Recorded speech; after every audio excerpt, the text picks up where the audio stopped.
often would you say that I feel like I'm interrogating you. That's Do you okay, feel that? that's fine. No.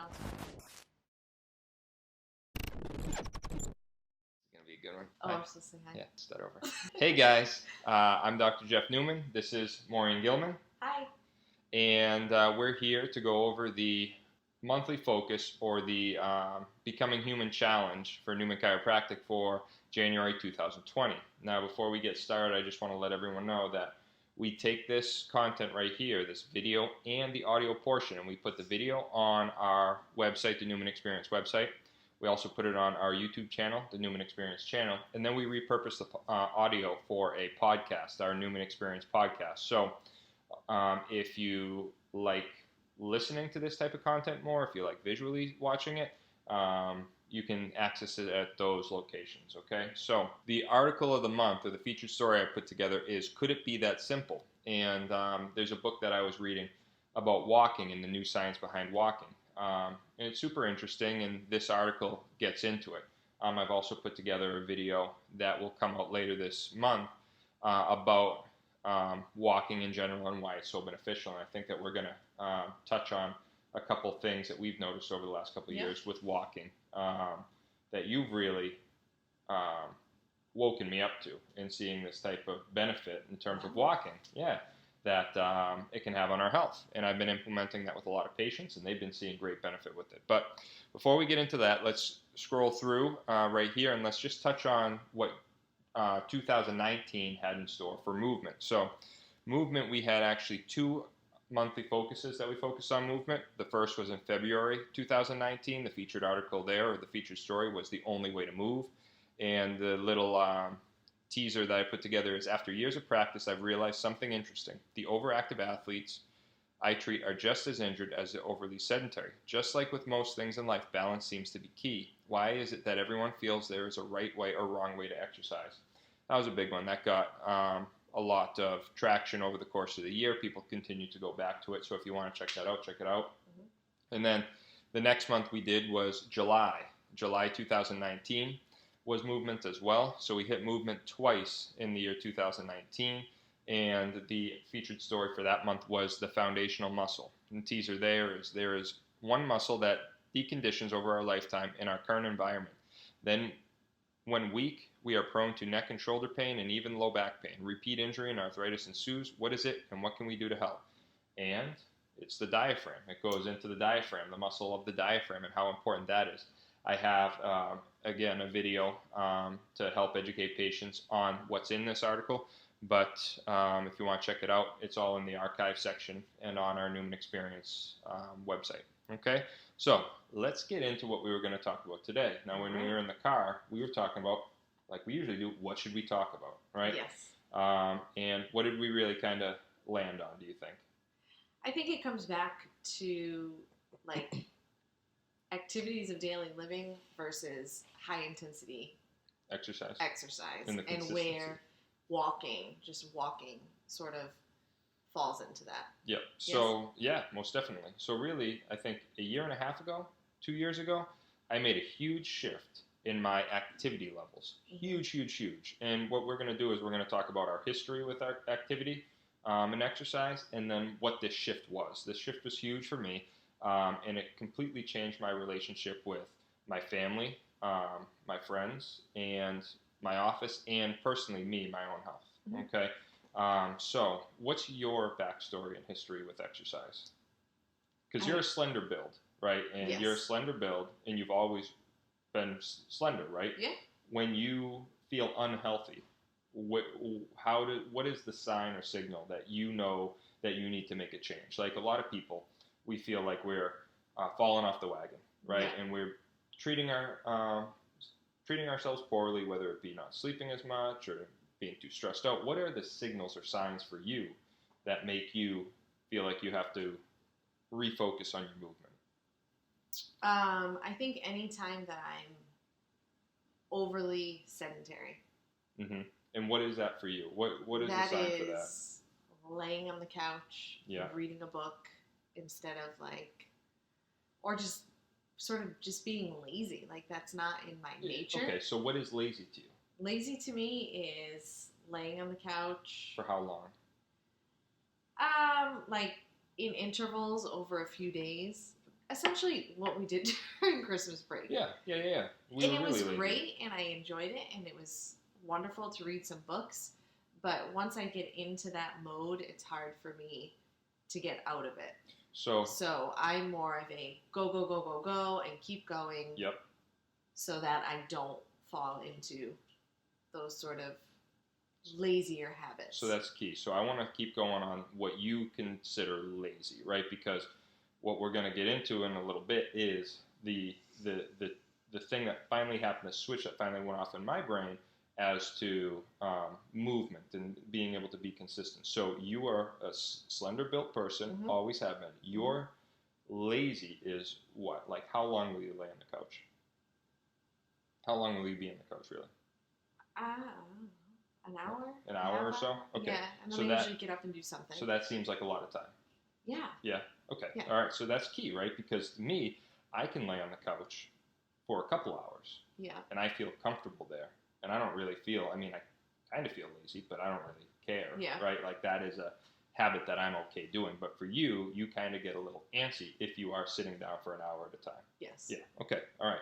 Which is key, right? Because about a year and a half ago, when we started comparing steps or movement, we found that you far surpassed me in steps every single day, no matter what. I wouldn't say far surpassed, but you were like 2,000 to 3,000 steps over me most days. Depends, yeah. And I was at work, and you were driving to Endicott, right? Yeah, I do spend a lot of time in the car, so yeah, that's hard. But if I'm not in the car, then I feel like I'm usually doing something. I'm in the kitchen, I'm doing laundry, I'm outside with the boys. Like, I'm just in a constant cycle of movement. I'm not going any great distances. Yep. But you feel like you're constantly going. Yeah. Okay. And when I'm not doing that, yeah, that to me is a signal like, I probably haven't been eating well, I probably haven't been sleeping well, and now, on top of all of that, now a lifestyle that I prefer to live is impacted. Gotcha. The way that I like to live. Key. That's huge. That's what I wanted to get across first. Okay.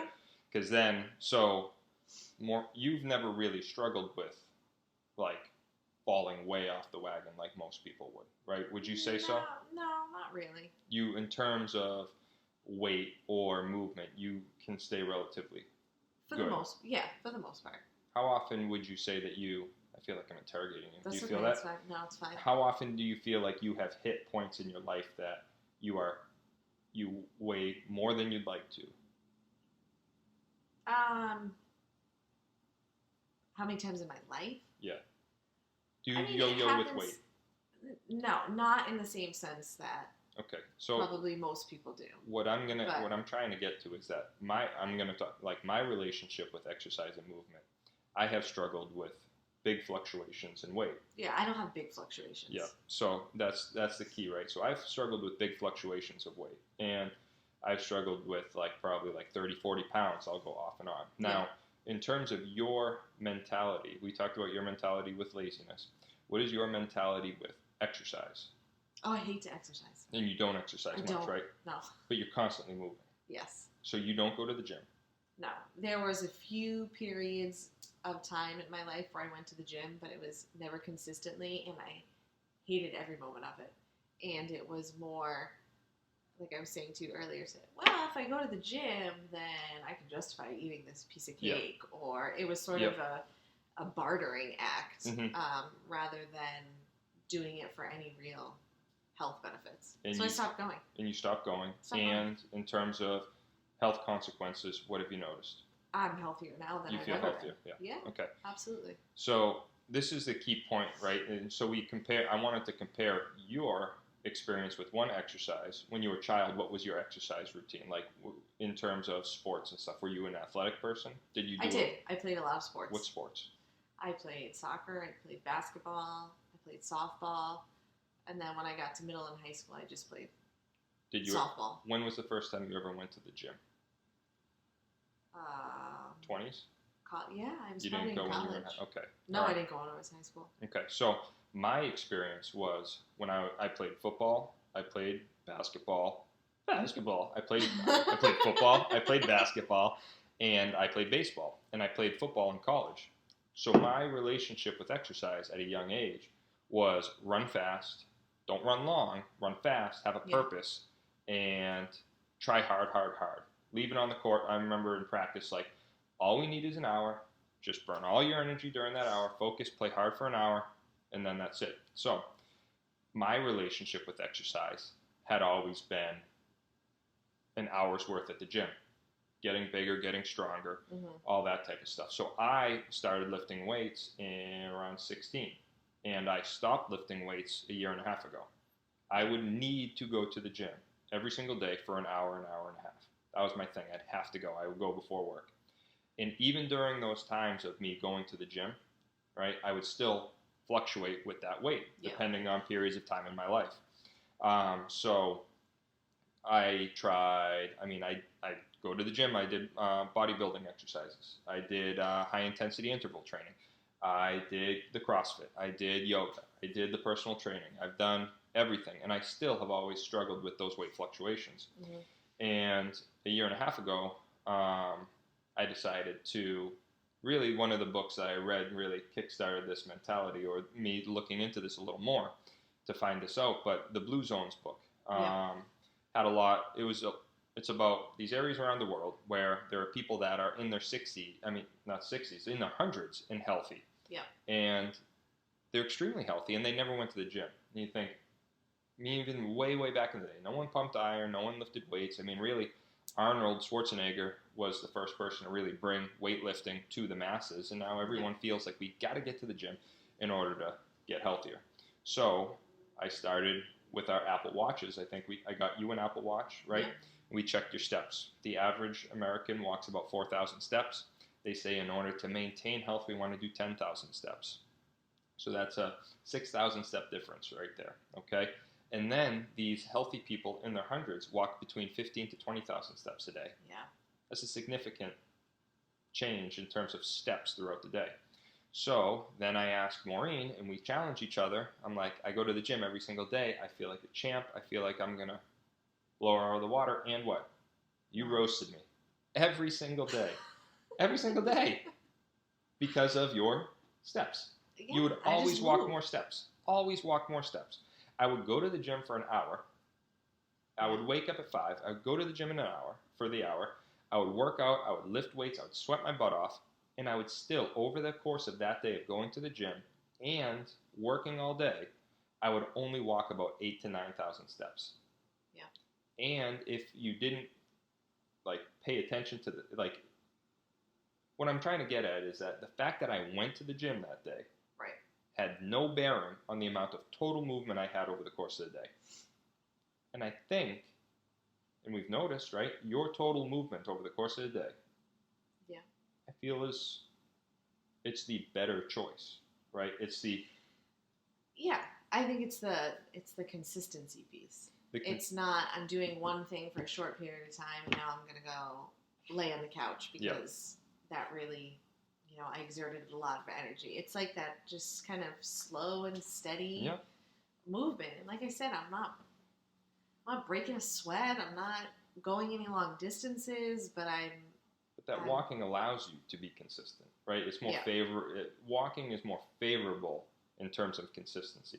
And I see this with all the patients that I have. After I went over this and I figured this out, I started walking to work. So I stopped going to the gym and I'd walk the mile to work. And all of a sudden, over the course of 3 months, I lost about 40 pounds. And I may not have looked as physically fit that I had previous iterations of Dr. Jeff Newman. I was muscular. I felt like I looked good. I didn't look that way, but I felt healthier when I did when I looked good. I felt healthier when I was walking to work every day. So those 2 miles per day significantly changed my movement throughout the day. I started hitting about 12 to 15,000 steps, no problem, just by walking to work. And I was the healthiest I feel like I'd ever been. I started asking a lot of patients, some more slender ones that are older, that are some of my healthier patients, and they all tell me the same, right around that. How many steps do you feel like you take on a regular basis? On a regular basis, I usually get 10,000. My downfall is... Winter time's tough. No, it's more like commuting and running, being in the car all the time. But those are the days where I don't get as many steps in. That's very, very common still. But even within those days, I'm usually around 8,000 or 9,000, even if I've spent 5 hours in the car. Yeah. So you're just moving. I'm just moving. Little things like going to get the mail. Yeah. I would choose to not get the mail down our longer driveway because I can get it tomorrow when I drive past and it's on the left side of the car and I can reach out and get it. You would walk down and get it? It depends what's in the mail, but yeah. So I do, yeah. The key is you walk more than you rest. And that's one of the big keys in this featured story that I put together is the science of walking, how walking allows you to be more consistent, right? With walking, you're not afraid of injury and stuff like that. You're able to be more consistent with it.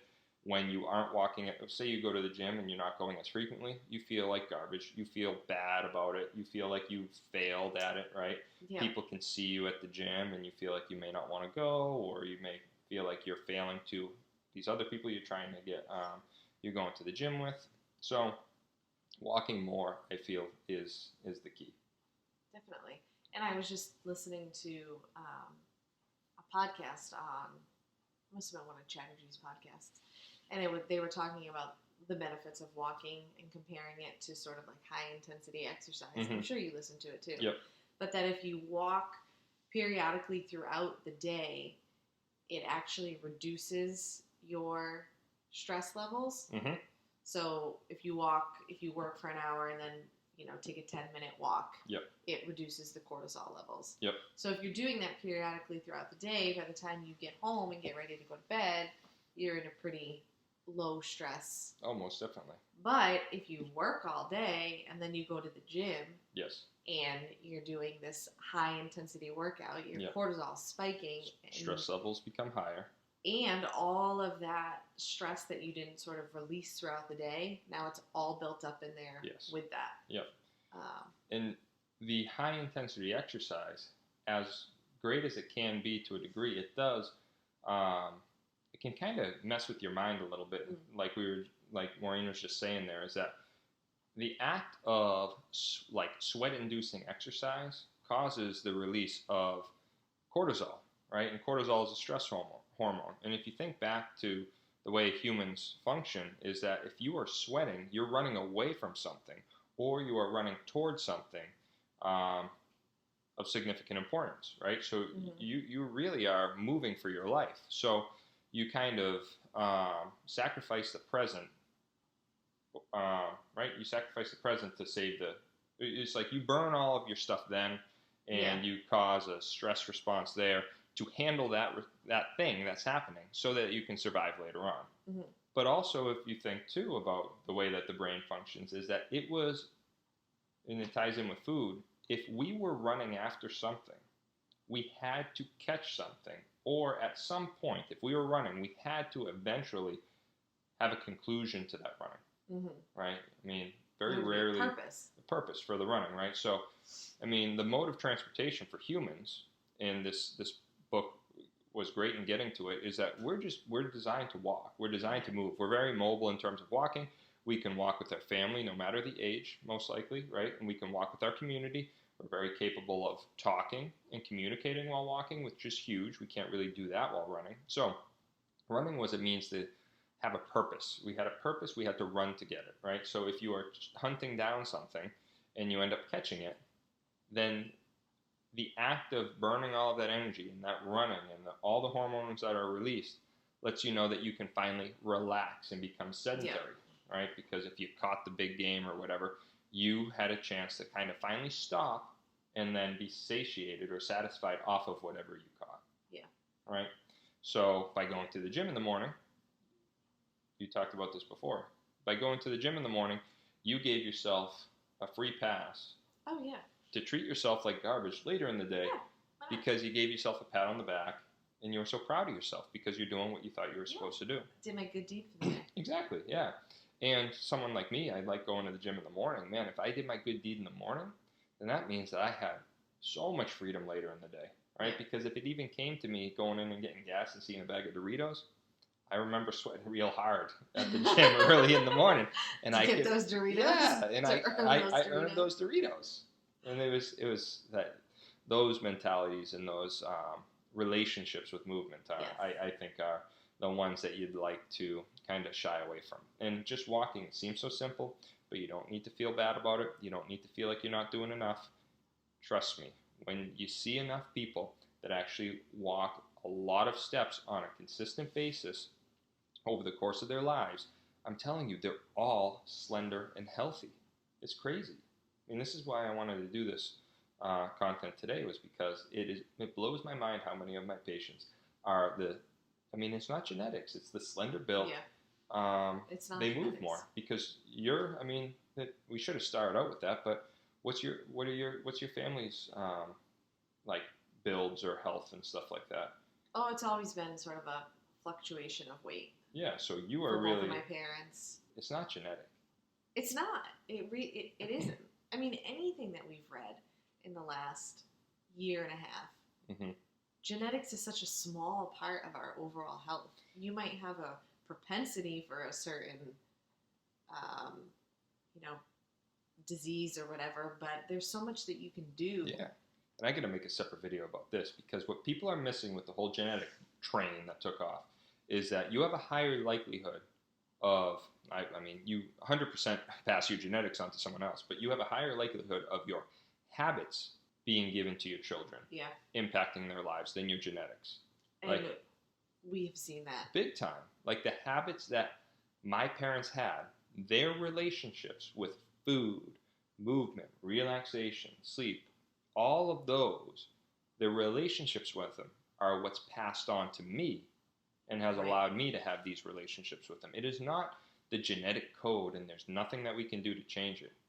It is the habits that we have and the relationships that we have with these particular pillars of health that we pass on to our kids. And those are changeable, big time. But I think it's probably easy to blame it on genetics. Super because easy. If you already have, like I said, that small percentage likelihood of developing X, Y, or Z, but you're living the same lifestyle and, engaging in the same habits, then of course that is going to manifest into something. Oh, yeah. But it's not because of the genetics, it's more likely because of the habits that you've... Most definitely, it's always the habits. Always, always. We saw that big time. Or we see that big time over the holidays. Yeah. No, I'm not talking just about you. I just mean in general. Oh, yeah. Yeah, most definitely. All right, anything else you got on this one? No, I would, I think you were so good when you first started, reading more about all of the pillars, but specifically movement and just how simple it is. Super simple. And even though I'm somebody who, for the most part, consistently moves throughout the day, there's even small changes that I've made. Mm-hmm. Like making sure I park a little bit further away from the grocery store, or like walking to the mailbox instead of driving by and picking it up when I go through. Yeah. There's just, I think, little things, and those like baby steps are what can start to form new habits. Yeah, and a big one too that I wish I put in there when I went on my rant about how beneficial it is how, like, we can do this with the kids. Yeah. I used to feel horrible when I go to the gym because I'm divorced, right? And my kids are with their mother half the time. Mm-hmm. And whenever I have my kids, I feel like I should be spending 100% of the time with them. So I'd have them some days, and my thing was always going to the gym every single day. So if I had them that day, I felt horrible if I had to put them in the like the daycare at the gym, or not spend that hour with them. So walking I can do with them. Yep. And I get my movement, and I don't feel as guilty about not spending time with other people in my life because I can do that with them. Yeah. It's easier. It's super simple, and I'm telling you, the simpler you make it, the easier it all becomes. And you've got your dad walking. I know, my dad's walking now, which is huge. You guys had a great conversation. We did. Experience together. Yep. Walking to work the other day. You got to keep it up. You got to keep it up. All right, let's tie this one up. Thanks for hanging with us. You can find the video format of this on the Newman Experience YouTube channel, right? And the audio version on our Newman Experience podcast. I hope you like it. Make sure to subscribe and get the notifications so you'll know when this one comes out next month. We'll be focusing on a pillar that we just recently did a couple months ago. So we'll kind of we'll dive back into that. And I've got a book that I'm excited to finally read that I think that we'll have some good stuff to talk about then. All right? All right. All right, cool. We'll see you later. Bye.